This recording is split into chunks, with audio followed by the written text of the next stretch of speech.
साजी India team computer institute में आपका स्वागत है। आज हम जानकारी लेंगे अकाउंट्स के बारे में।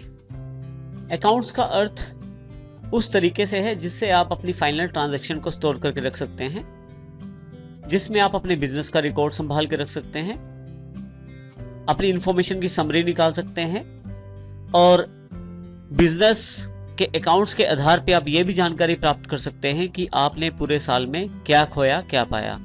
इस तरह से आप अपनी इंफॉर्मेशन को एनालाइज भी कर सकते हैं। तो अकाउंट्स का बहुत इंपॉर्टेंट महत्व होता है आपके बिजनेस में।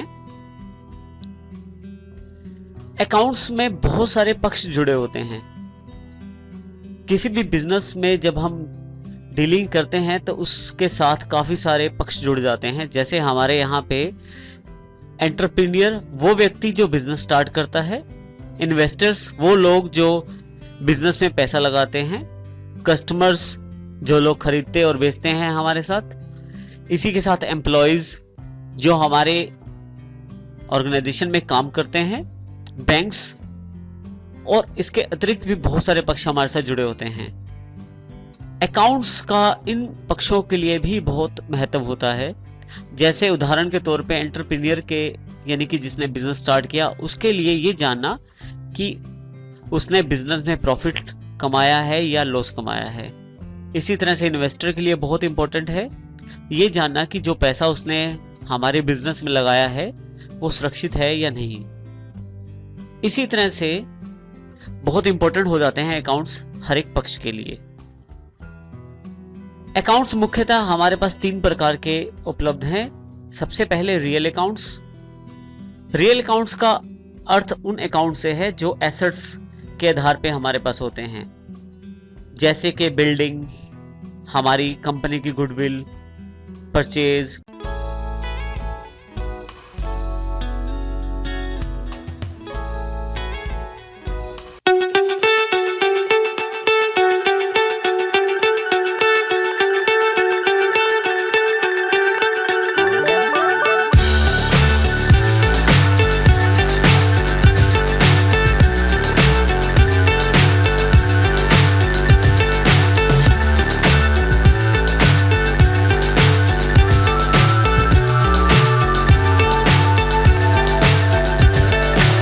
so high I'm hypnotized.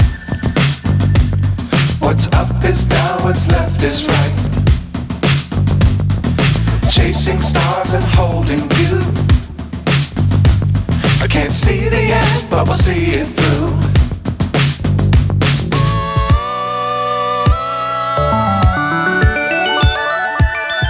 किसी तरह की कैश, ये सब चीजें रियल अकाउंट्स में आती हैं। दूसरे तरह के अकाउंट्स जो हमारे पास उपलब्ध हैं वो है पर्सनल। पर्सनल में उन अकाउंट का लेखा जोखा रखा जाता है जो व्यक्तियों या संस्थाओं से संबंधित होते हैं, जैसे डेटर्स, क्रेडिटर्स और कस्टमर्स।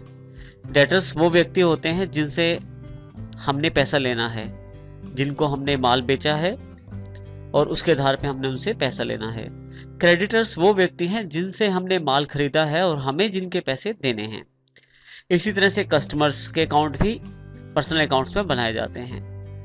तीसरे तरह के हमारे पास जो अकाउंट्स हैं वो हैं नॉमिनल अकाउंट्स। सभी तरह के जो खर्चे और सभी तरह के इनकम्स जो हमारे बिजनेस में आती हैं वो सभी नॉमिनल अकाउंट्स के अंतर्गत आती हैं।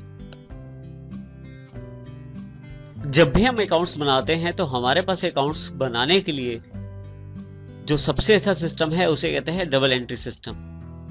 डबल एंट्री सिस्टम में मुख्यतः आपके पास ये 4 पॉइंट उपलब्ध हैं। जैसे सबसे पहला पॉइंट है जो वो ये जानकारी देता है कि 2 अकाउंट्स इसमें अफेक्टेड होते हैं। जब भी आप कोई एंट्री करें तो उनका प्रभाव 2 अकाउंट्स पे जरूर पड़ता है, जिसमें एक अकाउंट को डेबिट किया जाता है और दूसरे अकाउंट को क्रेडिट किया जाता है। जो भी आप ट्रांजैक्शन करते हैं बिजनेस के अंतर्गत, आप उसको डेबिट और क्रेडिट फॉर्मेट में सेव करते हैं। इसी तरह से आपने जितनी भी ट्रांजैक्शनें सेव की उनमें एक तो डेबिट साइड चली गई, दूसरी क्रेडिट साइड चली गई। अब आपकी किसी ट्रांजैक्शन में कोई गलती तो नहीं? यदि है तो आप उसको चेक कर सकते हैं ट्रायल बैलेंस के साथ, जिसमें एक तरफ सभी डेबिट अकाउंट्स का टोटल उपलब्ध होता है और दूसरी तरफ सभी क्रेडिट अकाउंट्स का। तो अर्थ ये हुआ कि डेबिट क्रेडिट एंट्री तो हर बार हुई है, तो अगर अंतर होगा तो आपको पता लग जाएगा और आप उस अंतर को ठीक करके अपने अकाउंट्स को ढंग से मेंटेन कर सकते हैं। इसके अतिरिक्त आप डबल एंट्री सिस्टम के आधार पे जब आपका वित्तीय वर्ष खत्म होता है, लास्ट में आप ये चेक कर सकते हैं कि आपकी फाइनेंशियल पोजीशन क्या है। इसको आप प्रस्तुत कर सकते हैं प्रॉफिट एंड लॉस और बैलेंस शीट के माध्यम के द्वारा, जो कि डबल एंट्री सिस्टम के साथ ही उपलब्ध होता है। इस तरह से आप डबल एंट्री सिस्टम का प्रयोग करके अपने अकाउंट्स को मेंटेन करके रख सकते हैं।